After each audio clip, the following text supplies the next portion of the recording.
Alors bonjour à tous, aujourd'hui c'est une journée un peu particulière. Je vais vous faire visiter, Claudine et moi. Nous allons visiter la cathédrale. Il est très tôt, mais c'est l'occasion ou jamais parce que sinon après on ne pourra plus, tellement il y aura du monde. Ah. Donc venez avec nous.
Pardon. Oh, sorry.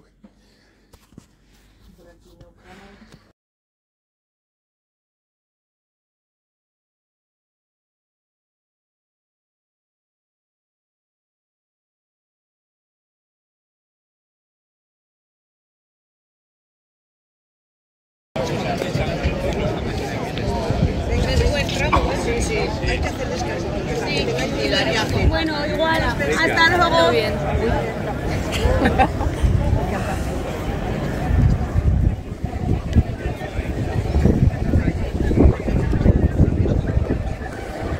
Alors encore une très belle surprise du chemin aujourd'hui à Santiago. Nous faisons la rencontre de Jacques et de Claude et qui sont venus nous voir, qui viennent de Lisbonne, et on est trop content de vous voir et on vous remercie beaucoup de nous avoir rencontrés. Merci Francis. Allez, Bravo à toi. bon chemin à vous.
Voilà, je vous fais une petite vidéo pour vous montrer cette petite vidéo que Denis, l'association, nous a envoyée.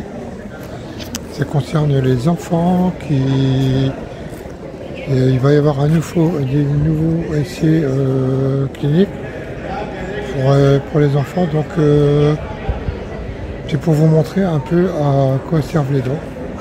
Donc voilà, c'était juste pour vous présenter ce petit film qui est à mon avis très important pour récolter des dons en fait. Donc merci beaucoup. Bonsoir. Nous avons, comme je viens de le dire, de nouveaux résultats concernant des essais cliniques avec Mepandax. C'est ça, qu'est-ce que cet essai clinique ? Alors cet essai clinique en fait découle d'un travail de laboratoire qui a été réalisé ici au Centre scientifique de Monaco essentiellement avec quelques collaborations en France et qui a visé en fait à essayer de nouvelles manières de traiter les cancers pédiatriques du cerveau, certains de ces cancers et bien, il se trouve que les résultats en fait en laboratoire étaient suffisamment concluants pour déboucher maintenant sur leur transfert à la clinique et un essai clinique qui s'appelle Mepandax qui devrait débuter en septembre prochain, avec un petit peu de retard par rapport à ce qui était initialement prévu, avec vraiment l'espoir d'avoir de nouvelles manières de traiter certains de ces cancers et de mieux les traiter évidemment. Mais alors qu'est-ce que c'est concrètement? C'est une combinaison thérapeutique entre deux médicaments, c'est ça?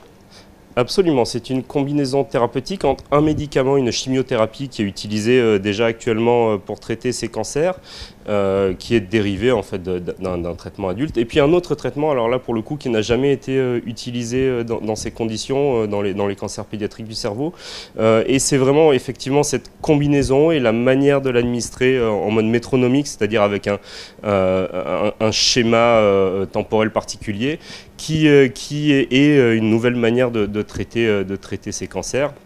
Et la bonne nouvelle, en fait, c'est que des enfants ont déjà bénéficié en amont de l'essai clinique de ce traitement. Oui, 6 jeunes de 12 à 21 ans, c'est ça?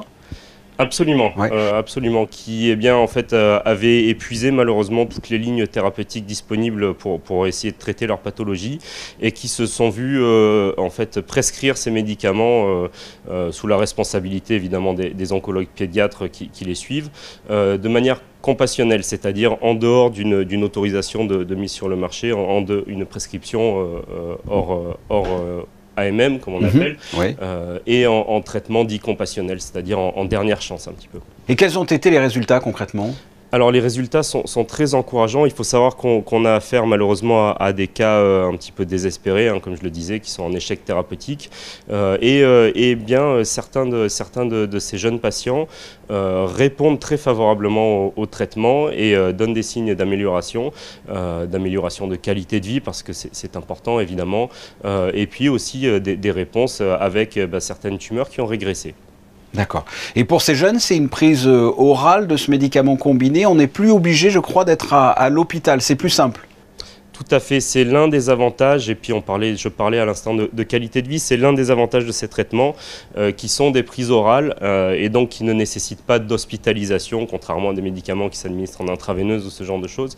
Là, le traitement peut être suivi à domicile par les enfants, ce qui représente évidemment un confort par rapport à une hospitalisation. Et comment vont ces 6 jeunes qui ont testé le Mépandax? Est-ce que c'est trop tôt, j'imagine, pour dire qu'ils sont sauvés ou comment vont-ils?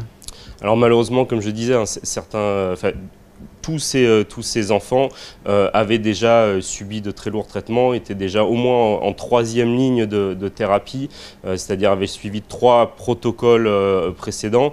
Malheureusement, certains d'entre eux sont décédés. En ayant quand même eu une amélioration de la qualité de vie en amont. Oui, l'un d'entre eux est encore en vie et présente vraiment une réponse très favorable au traitement et les autres sont encore malades. On ne peut pas parler de guérison évidemment puisque bon, on a affaire à des cas malheureusement particulièrement lourds, mais on a quand même un espoir d'avoir une réponse objective et une amélioration en fait, de la prise en charge par rapport à ce qui se fait jusqu'à maintenant. Et comment êtes-vous arrivé à ces résultats au Centre scientifique de Monaco? Comment avez-vous créé le Mépandax entre guillemets?